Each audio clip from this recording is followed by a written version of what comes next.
Assalamualaikum, halo selamat datang semuanya.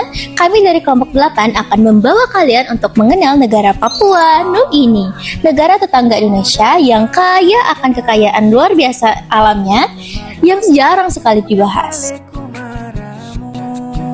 Papua Nugini adalah negara kepulauan terbesar di Pasifik Selatan, kaya emas, gas alam, dan budaya.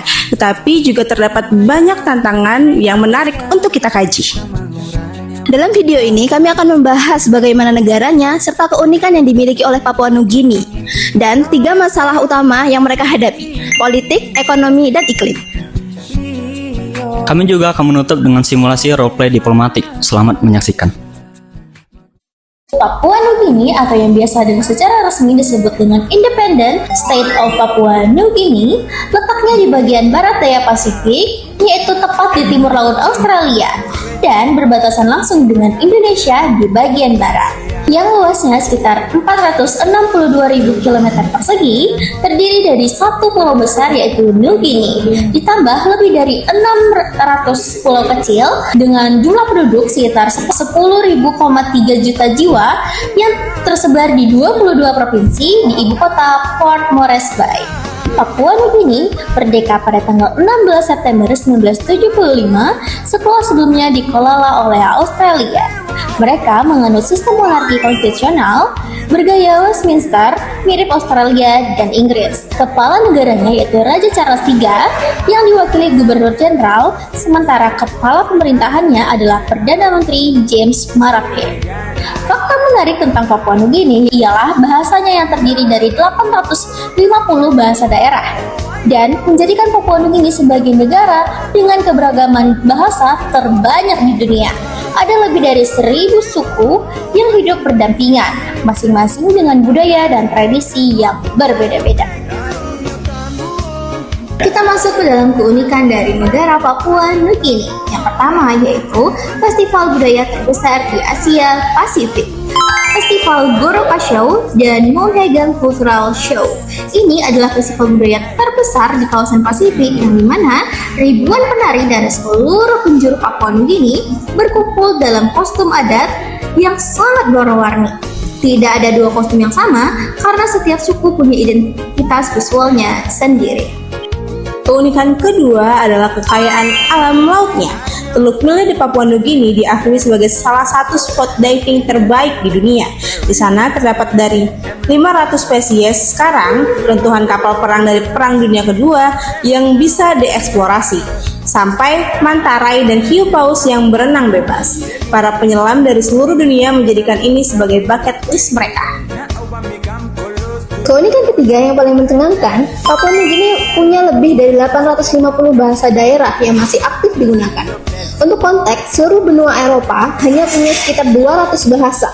Bayangkan betapa kayanya keberagaman ini dan betapa rumitnya tantangan komunikasi di dalam negeri. Keunikan keempat adalah fauna endemiknya.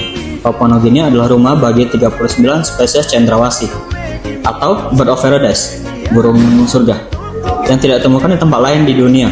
Burung ini punya bulu yang sangat eksotis dan ritual tarian kawin yang spektakuler. Papua Nugini menjadi destinasi birdwatching nomor 1 di Asia Pasifik karena hal ini.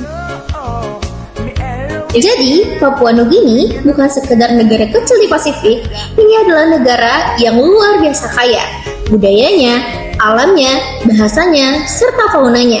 Tidak heran kalau para peneliti, fotografer, hingga traveler menyebutnya sebagai surga tersembunyi terakhir di dunia. Nah, apa aja tantangannya? Nah, Papua Nugini ada di titik yang sangat strategis secara geopolitik, yaitu persimpangan antara Asia Tenggara dan Pasifik. Nah, karena itulah negara-negara besar seperti Amerika Serikat, Australia, dan Tiongkok semuanya ingin punya pengaruh di Papua Nugini ini. Dari dalam negeri, tantangannya adalah konflik antar suku yang masih sering terjadi, terutama di wilayah Highland. Dengan lebih dari 1.000 suku, menjaga persatuan nasional bukan hal yang mudah. Belum lagi masalah korupsi yang menghambat pembangunan. Kalau dari luar negeri, Papua Nugini harus bermain cantik. Di satu sisi, Australia memberi bantuan setara miliaran dolar, sementara Amerika menawari perjanjian pertahanan dan investasi infrastruktur besar-besaran melalui Belt dan Road Initiative. Gimana strategi bertahan ya? Papua Nugini di sini menggunakan strategi yang dimaksud pragmatic balancing. tidak memihak siapapun, tapi memanfaatkan semua pihak sesuai kepentingan nasional mereka. Mereka juga aktif di forum multilateral seperti Pacific Island Forum dan APEC, supaya punya posisi tawar yang lebih kuat.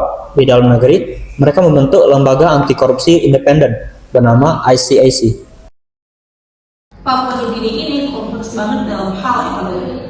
Mereka punya tambang emas yang masuk 5 besar di dunia, punya gas alam yang diekspor hingga 5 miliar dolar per tahun, punya hutan tropis terluas ketiga di dunia. Tapi, kenapa rakyatnya masih miskin? Inilah yang para ekonom sebut dengan resource curse atau kutukan sumber daya alam. Kekayaan alam ada, tapi manfaatnya tidak merata ke masyarakat. Ekonomi terlalu bergantung pada tambang dan gas, sekitar 30% GDP. Sehingga kalau harga komoditas global turun, negara langsung berdampak. Tantangan lain adalah infrastruktur yang tidak merata. Banyak daerah terpencil yang tidak terjangkau bank, jalan, atau sinyal internet. Biaya logistik antar wilayah sangat tinggi karena kondisi geografisnya yang berupa kepulauan. Yang inovatif adalah mereka mengelola hutan menjadi carbon credit, yaitu menjual jasa menyimpan karbon dari hutan mereka ke pasar internasional. Pendidikan gratis melalui program tuition fee free juga jadi investasi untuk membangun generasi penerus yang lebih capable. Ada tantangan iklim. Perubahan iklim adalah yang paling mengancam bagi Papua Nugini. Bukan hanya soal lingkungan, tapi soal kelangsungan hidup jutaan orang. Kenaikan permukaan laut mengancam pulau-pulau kecil dan komunitas pesisir. Warga yang sudah turun-temurun tinggal di tepi pantai terpaksa mengungsi. Banjir dan kekeringan makin sering terjadi. Rusak pertanian dan peternakan.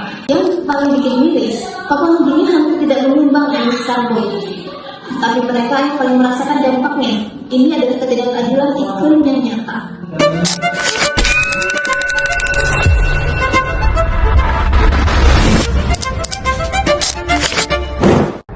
Sidang Pacific Island Forum ini kami buka dengan 2 agenda, yaitu yang pertama, merespon ancaman perubahan iklim, dan 2, menyikapi pengaruh kekuatan besar di kawasan kita. Sebagai tuan rumah, Papua Nugini mengundang semua pihak untuk terbuka. Australia berkomitmen membantu negara-negara Pasifik menghadapi perubahan iklim, termasuk program adaptasi senilai 200 juta dolar. Namun, kami juga prihatin dengan masuknya investasi asing yang bisa mengancam kedaulatan negara-negara kecil di kawasan ini.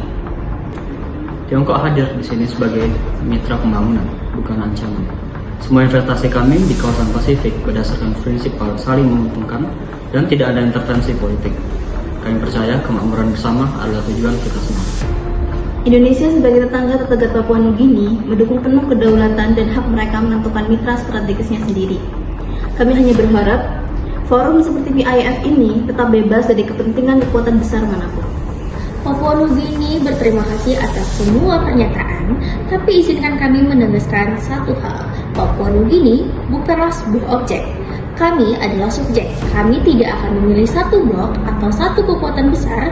Kami akan memilih apa yang terbaik untuk rakyat kami. Dan soal iklim, kami bukan pemohon. Kami adalah korban yang tidak adil dari emisi negara-negara industri. Dan mulai hari ini, kami hadir di forum ini bukan untuk meminta belas kasihan, tapi untuk menuntut keadilan. Sidang kami nyatakan selesai. Papua Nugini mengajarkan kita bahwa negara kecil pun bisa punya strategi diplomatik yang cerdas, tidak terjebak dalam pengaruh kekuatan besar manapun. Dari sisi ekonomi, Papua Nugini membuktikan bahwa kekayaan alam sudah tidak cukup. Dibutuhkan tata kelola yang baik dan keberanian yang berinovasi. Dan soal iklim, Papua Nugini mengingatkan kita bahwa yang paling sedikit merusak bumi justru yang paling menanggung akibatnya. Ini pelajaran tentang keadilan global. Papua Nugini adalah surga tersembunyi yang penuh potensi dan penuh perjuangan. Semoga video ini memberikan kita pemahaman baru tentang kawasan Oseania yang sering kita abaikan. Terima kasih sudah menyaksikan. Wassalamualaikum warahmatullahi wabarakatuh.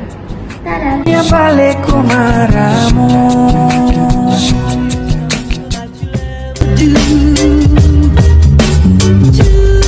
can be as bad as one. It's the loneliest number since the number one.